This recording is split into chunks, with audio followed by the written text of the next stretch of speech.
Hello, I'm Dr. Scott Jens from Sandbox, a business coaching service, and I serve as facilitator of this eyeTHRIVE contributor profile series, where today I'm interviewing a key contributor, Zvi Pardes. Mr. Pardes is the head of content marketing for EyeCare Pro and has developed incredible systems to drive interest in all aspects of eye care. Welcome, Zvi. Thank you. I'm glad to be here. It's thrilling to have you here and really excited to dig in. So let's get right to it. You've said that you've used this odd year of 2020 to really dig into gardening. Tell us a little bit about your gardening background. Well, grew up with a mom who was always into gardening. I never gave it much thought. I thought it was, pretty lame for old people. Having things grow and make your life pretty and be able to eat the fruits of your labors literally is pretty rewarding, especially when you don't have much else to do in your downtime. Well, that's what 2020 has brought us. So now give me some parallels that maybe you could make between gardening and eye care marketing. Oh, that's a great one because good marketing in general is all about preparing the soil and planting those seeds, providing the nutrients, providing the water on an ongoing basis. The permaculture, the care of the biodiversity of your soil. Marketing is a perfect metaphor. It's all a great metaphor for marketing because you've got to put in the effort, put in the foundations for it, and also maintain it, particularly if you want to just keep momentum up and maintain, strong prominence online to be found. And that's where people are searching for eye care today.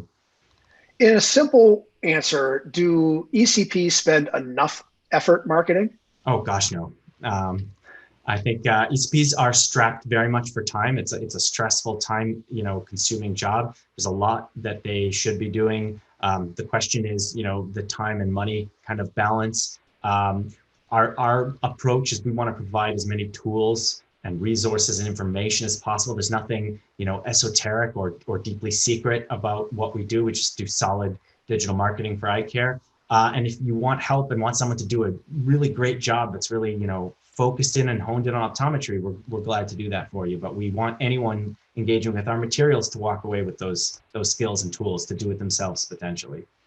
So you explained to me that you spent a chunk of your career building strategy and delivering content that deals with nuance and these clinical healing potentials of medical specialties like vision therapy and specialty contact lenses. If ECP should be doing more of that, I doubt it's a time limit. Is it a money resource limit, or is it just not having the right content? Because you seem like the expert on content. Yeah, there's often just not enough attention paid to the amount and the type of content on your website. It's one thing if you want to show up for general eye care. You then need a lot of content on various aspects of general eye care that appeals to the different kinds of searches people are making locally. And you've got to optimize it for good SEO. And there's lots of guidance out there on our website as well as to how to do that. If you want to reach a more specific kind of nuanced patient, however, and this is something I got heavily into working front lines with doctors who were like, well, I get lots of general care. I'm actually really interested in, custom contact lens patients or vision therapy patients. Here's what vision therapy is all about. It has all this healing potential for a wide group of people who've experienced brain injury or had developmental issues with binocular vision, whatever it is. And there, you need specific content that's variated to those specific audiences in a way, they may be looking very different things up on Google, and you need to provide the information that tells Google, hey, you've got the answer locally. And even if it's all vision therapy or neurooptometry, just saying you do that on your website will not draw those searches in. So if you got a mom concerned about her kid's strabismus, she's going to search, treatment for strabismus options in her area. Or you've got someone who's got double vision after a concussion, they're going to search about that, and you've got to have content about that. It may come all down to the same kind of therapies that you're offering, but you got to have very different content to reach those different audiences. How do you help the ECP get into the customer's mindset so you can well predict or understand what they're looking for when they start to search? Well, there's two sides of that. One is to really understand what the potential is and who their target audience is from the doctor's perspective. But there's also, you have to compare and look at how people are actually finding them and what kind of content they're engaging with. And bridging that gap is something that we've really developed well on our end. generally, until very recently, there's been a huge gap. What's out there about, let's say, the benefits of neurooptometry is highly academic. It's not very accessible. It's very technical. But then what's accessible at the searching end is very limited. And you need to walk that line, and the doctor needs to walk that line. We need to establish the doctor as the expert. It's okay to sound like this is complicated stuff. No one minds that if the doctor is going to take care of it for them, but they still have to understand how it directly applies to their immediate problems. And I think that's the balance. All right. So you said that doctors really need to drive 5-star reviews. Oh, yeah. In simple ways, how would they do that? So you've got to ask. People who walk out, there's always going to be sour grapes. There's always going to be someone who didn't understand their insurance coverage and gets mad at your office. Whatever it is, people who are grumpy will go out of their way to leave a nasty review. But patients, the 99.99% who walk out really happy with their experience, aren't going to do anything with that unless you ask them. So you've got to be asking patients to leave a 5-star review. We use an app at eyeTHRIVE Pro. We provide an app that you can use to actually solicit these with a live link. So you say, I hope you had a good experience with your eye exam today. They say yes. You say, fantastic. You're getting a link right now in a text. If you open your phone, just follow that link and leave us a nice review on Google. It's fast, it's easy. If you do that consistently, 1 out of 5 will actually do it. And you can build a nice amount of Google reviews quickly. And they really do make a huge impact. Well, I want to hit on that. So tell us about how the consumer thinks about 5-star reviews, right? I think about it in restaurants. I think about it when I go to get my tires changed that are a little bit more transactional. A restaurant, maybe not transactional, but in healthcare, tell us about how important it is to the consumer to see a 5-star review. Oh, yeah, absolutely. Even older patients in the baby boomer generation now overwhelmingly are looking at reviews and will read them.